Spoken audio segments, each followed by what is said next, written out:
Hello everyone and welcome to part 3 of 100 Ways to Motivate Yourself, how to take charge of your life.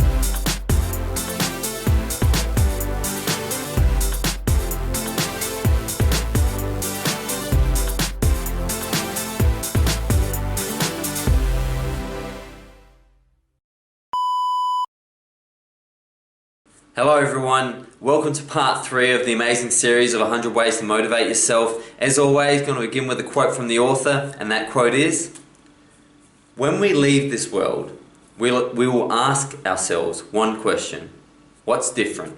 What's different because I was here?" And the answer to that question will be the difference that we made. All of our thoughts and feelings won't matter anymore when we're on our deathbeds asking that question. What will matter is the action we took and the difference we made. Steve Chandler. That's what this 100 methods are all about. It's not about the thinking, it's not about the thoughts, it's about the actions and the changes and the differences and the positive outcomes you bring not only into your own life, but then through that into other people's lives. So I'm going to get straight into it. Number 41 of 100 Ways to Motivate Yourself, get up on the right side. The author Steve Chandler was amazed on how people used to say, "I guess I got up on the wrong side of the bed today," where they could make a decision in which they were going to have a bad day simply because of an outcome that had happened to them. So they would carry that belief that they got off on the wrong side of the bed all through the day. And on top of this, it brings in the concept of sleep. Sleep is your restoration stage. If you're not getting enough sleep, you're going to continually be snappy at people and perhaps get off at the wrong side of the bed and have a bad day. 42. Let your whole brain play. We have a right hemisphere and a left hemisphere, and generally people who are left hemisphere orientated are more analytical and fill positions like accountants and lawyers and data orientated roles, where people who are right brained are generally creative and illogical, irrational thinkers who come up with poetry and singing. However, we have both sides of the brain and we can use both sides. You don't have to be locked into a stereotype of being an accountant. You can be an accountant who plays the guitar simply by allowing yourself to use your whole brain. 43, get your stars out. We were designed to shine. We were designed to be part of the universe's expression of itself. Quite often what we do is we create celebrity figures out in the realm of thought who we give the opportunity to shine, that we give our praise and adoration to. You are the superstar of your own life. The same sort of adoration you give to your favourite soccer player or your favourite pop star, you should give to yourself tenfold. 44. Just make everything up. In ancient Greek, there were the master personas that you'd see in novelty shops and things like that now, which were the drama and the comedy, and the actors would put the masks on for two reasons. Actors used to be seen as scum of the earth 2,500 years ago, so they didn't want to be recognised in the play. And also, aren't we really all making up our lives? When we're born, we are the absolute pinnacle of 14 billion years of evolution of the universe.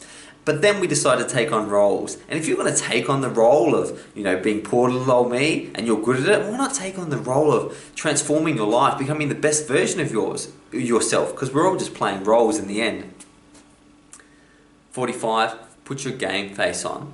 It's really important, and you see this with the biggest stars in the world. They sort of have this state of flow they enter when it's time to go. LeBron James is a classic. He'll be joking and kidding before the game, but immediately he'll sort of put his game face on and be immersed mindfully into the practice.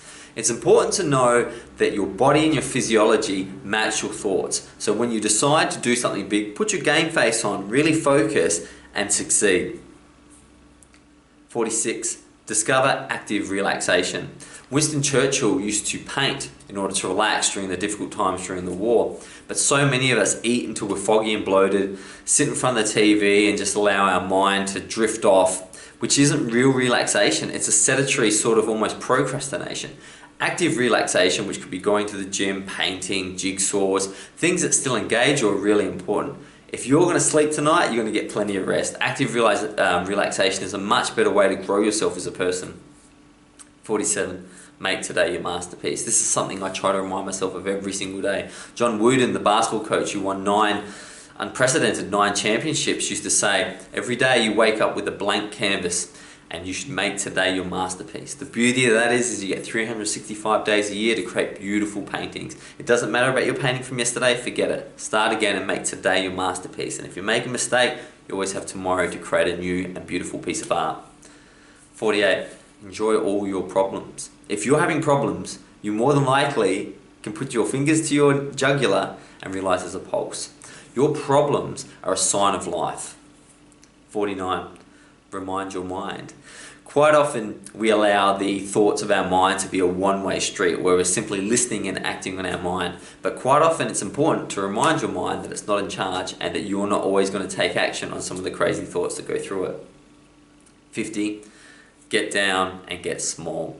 Sometimes it's all about the tiny little details. Life is detail. Everything's in the details. There is no big picture without little paint strokes. There is no great novel without individual words. Whenever you're finding something challenging, don't take on the big challenge. Just take on the smallest part of that challenge you could. If it was writing a book, write a couple of sentences and see what happens. 51. Advertise to yourself. We walk out into a world where advertising is continually making us feel less than in order to buy more. And anyone who doesn't believe me, go out today and genuinely look at the ads. What are they telling you? When there's a woman in the bikini with the cereal ad, are they telling you that this new healthy cereal will make you look like this? And if you don't look like this, it's your fault for not eating the cereal. You see happy people in BMWs. Advertising is really about making you feel less than. But it's better, you should advertise to yourself. Advertise your strengths to yourself. Talk about how the fact that you're looking better, feeling greater, you're looking after yourself, that you're making today your masterpiece, and allow yourself to advertise to yourself before you get bombarded with the other messages. 52. Think outside the box. Steve Jobs once said dogma is living with the results of other people's lives. Understand that everything you've been told is a reflection. Every piece of feedback, opinion, or advice you've been given is simply a reflection of the person giving it to you. No one will say or do anything to you don't invite, and nothing anyone says or does is not a direct reflection of how they feel in the moment. Sometimes it's really important to ask yourself, what do I think? What have people not done? And to do those things. Number 53, stop thinking, stop thinking. Thinking is the heart of procrastination.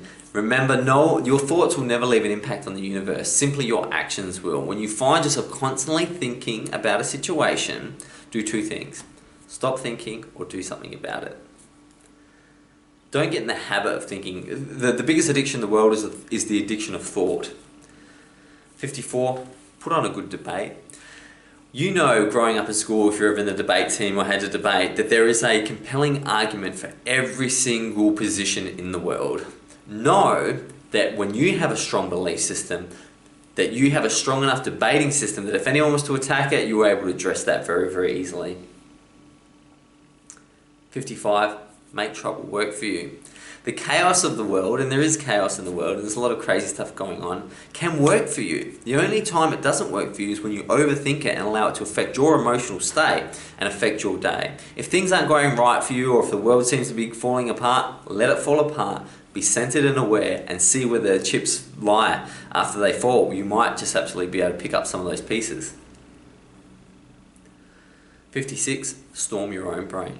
You have access to the biggest supercomputer in the universe. Getting out a whiteboard or on a fridge or on a piece of paper and writing out just ideas about your life and what you want can be an incredibly powerful process.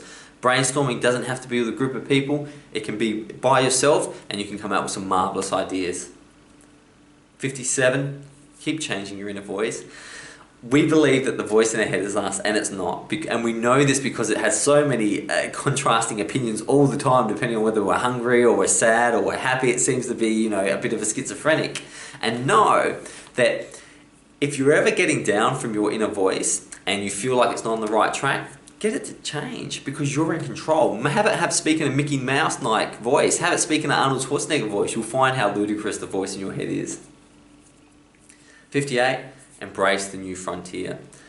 Everything you have in your life, you once didn't have. And at some stage you had to take a leap into the unknown in order to get it. Know that about everything that's good that's coming to you. It will require you to embrace those frontiers that can look scary but are really opportunities. 59. Upgrade your old habits.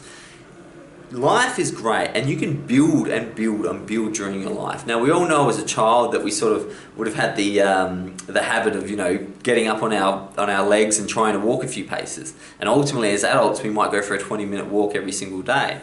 Notice your good habits, and even if they're not what you want, for example, you go to the gym twice a week instead of 4 times a week, just build slowly on those habits, and over a year, you'll be amazed on what you can achieve.